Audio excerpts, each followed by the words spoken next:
Hello, magandang hapon sa inyo lahat. So meron tayong pag-uusapan na issue.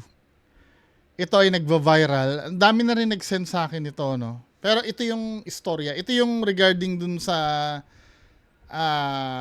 tatay na nangumpronta ng di umano'y bully ng mga anak niya. Nakita niyo yung nakapula na sleeveless. Tapos naka-mask yata, something like that. Tama ba ako? Naka-mask ba? Oo, naka-mask na, naka-sombrero. So ito yung konteksto ng istorya, ito pala 'yon. Sa excommunicados post kasi ito nakalagay. Panoorin natin ha or basahin natin. Our Lady of Perpetual Succor College Marikina. An anonymous sender sent this video to us. Ito yung story, no? On August 12, Tuesday, a grade 11 student of Olo Olo PSC nung school, no, alleged grade 11 student daw, let's call him John, not his real name, went to the CR, pumunta daw sa CR. Sa loob may 7 male students, one of them named Brian, allegedly choked John. Si Brian daw ay sinakal si John and sinuntok siya sa dito sa braso. Sinubukan ni Jan na pumalag. But maraming ibang estudyante ang nakialam. Parang daw ito suntukan na talaga to. But bullying talaga 'yung nangyari. 'Di ba? On the same day naman, Brian admitted to his teacher that he had done something wrong related to what happened in the CR. The teacher then called attention of both students' parents. So pinatawag yung mga magulang, no, nung mga bata. Sorry, tinatagalog ko kasi pwede naman kasi Tagalogin to eh. Alam ko naman matatalino kasi, sige, Englishin na lang natin para hindi na ako nagta-translate. On August 14, Thursday, 5 male students, including John and his friends, were walking along Dao, whatever, street toward Bay 3 in Marikina Heights, which happens to be near Brian's house. While walking, they bought drinks along Dao Street, and noticed that someone was taking photos of them.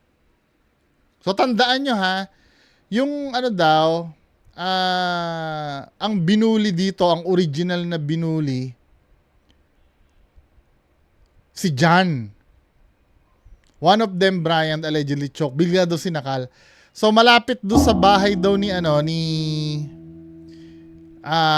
Brian, habang naglalakad daw sila, they bought drinks along Dao Street and noticed that someone was taking photos of them. A man on a motorcycle seen in the video, yung nakasuot ng red sando, identified as George Buising, Brian's father, confronted the students because he thought they were waiting to corner his son. Akala nung tatay daw, inaabangan yung anak niya. 'Di ba yung anak niya nang bully? 'Di ba? Now, siguro natakot, akala niya inaabangan yung anak niya. You can see the confrontation in the uploaded video. However, according to the sender, the students had no intention of confronting Brian and were simply passing by. Dumadaan lang naman daw sila. Pero kwento ito kasi ng kwento ito nung other side eh. Medyo nakakadala na rin kasi yan eh. 'Di ba? Well, sige, tingnan natin. The issue here is the threatening words uttered by George. He warned the students that they would not live a normal life if they continued to mess with Brian. While we understand a parent may react strongly, the video shows George seemingly encouraging his son to cause trouble and fight the other students, which is unacceptable behavior from a parent. We are calling the attention of the school management to investigate the serious matter since it involved threats against students. We are closely watching. Your school has been involved in many incidents before and we urge you to take proper action regarding these threats and holds the person involved accountable. So ito yung video, panoorin natin yung video, no? Tingnan nga natin. Dali, walang sound. Hindi ako dyan, kuya. Wala yung ginagawa nyo, alam niyo magulang niyo. Hindi ako dyan, kuya. Hindi po, siya po yung nanguna. Magkakasama kayo eh. Hindi, sumama lang sa Kahit akin na, sa bilyar. kahit na. Sino? Ikaw ikaw pinakasiga? Kayo dalawa? Sino ba? Ano ba ito? Sino? Nakatambay lang nga kami. Ha? Kasama lang naman kami. Nakatambay lang kami. Alam niyo lahat ng hakbang na gagawin niyo kung tama o mali ah. Kayo nag-aaral kayo sa Olops. Hindi kayo pwede magsiga-sigaan dyan. Ito yung Brian, ano? Ngayon, kung buo yung loob ninyo pare-parehas, pag i-assign ko kayo, sige, suntukan kayo ng anak ko. Sino dyan ang ano mo? Sino? Bugbugan kayo, walang aawat. Sige. Tara, para matigil lang. Sige. Sinong ano sa inyo? Sino yung matapang sa inyo? Sino matapang sa inyo? Tapos tawagin nyo rin yung mga magulang nyo, mag-uusap kami. Gusto nyo, tawagan nyo lahat. Pati ikaw, putakin nyo. Mga Baris kayo kayo. Alamin nyo yung kainat na lagi kung anong mangyayari.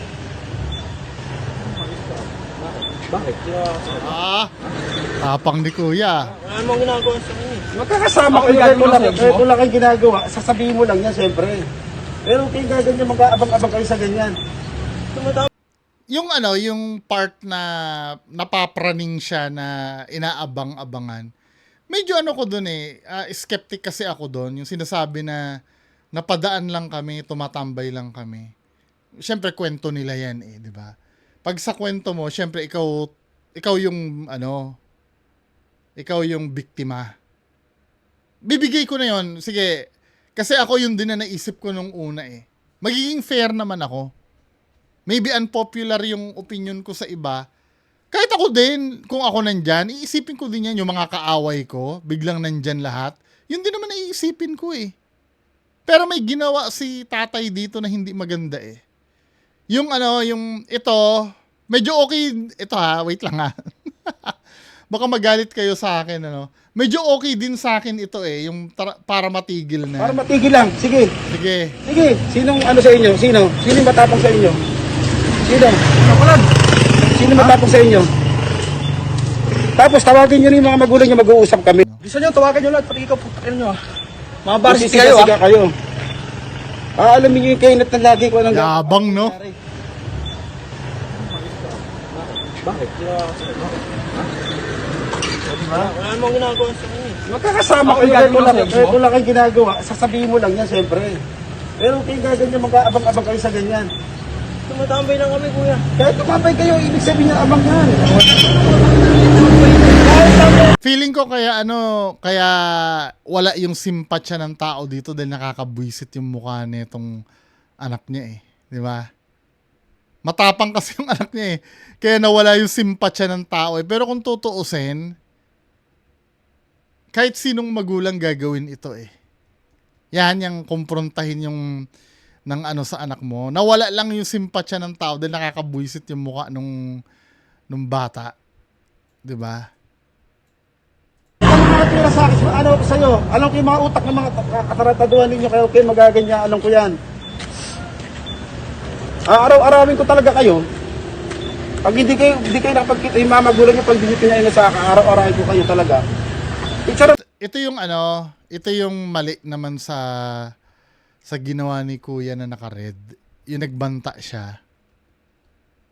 'Di ba? Yan ang pinaka hindi na sana, yung tamo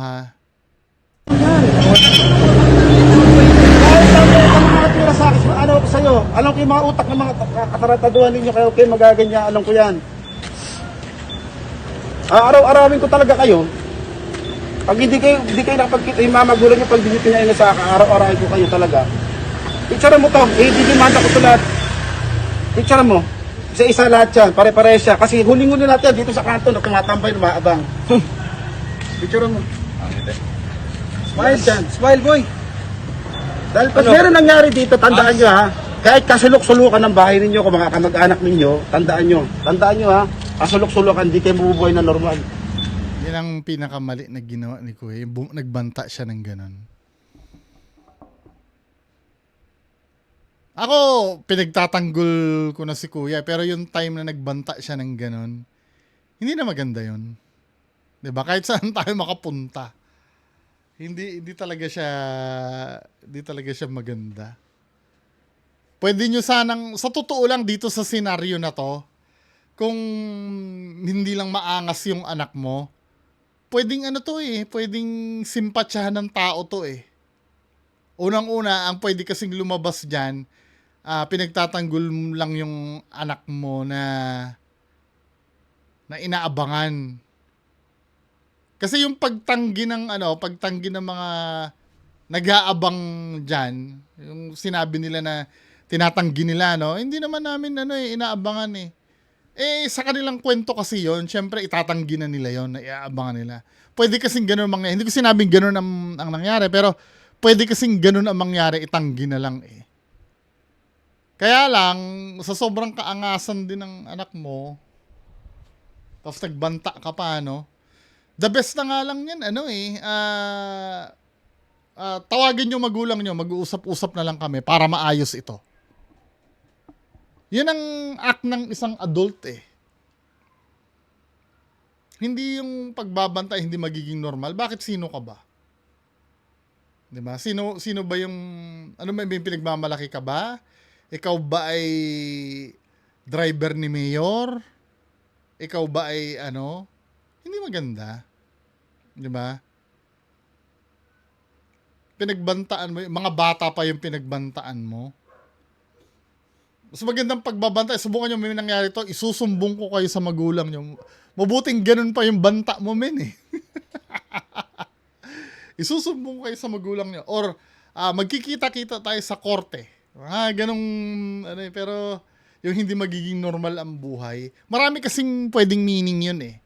Well, pwede nga naman meaning nun ay magdidemanda ka or may stress sila, pero pwede kasing isipin doon ng pinagbantaan mo na may gagawin kang hindi maganda. Kung ano yon, hindi natin alam pare-parehas. Trauma yun doon sa bata na kinausap mo. Tandaan niyo yan.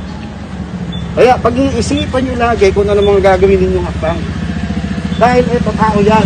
Tao din kayo. Yung mga magulang nyo, gawin ko sa inyo. Ano ba gawin ko sa inyo ngayon? Anong iisipin ng magulang mo sa akin? Kung pag-uulo mo ngayon dyan, anong iisipin sa akin ng magulang mo? Sige nga, hindi gaganti yan. Isipin mo, eto gawin nyo sa anak ko yan, hindi ako gaganti. Okay, sana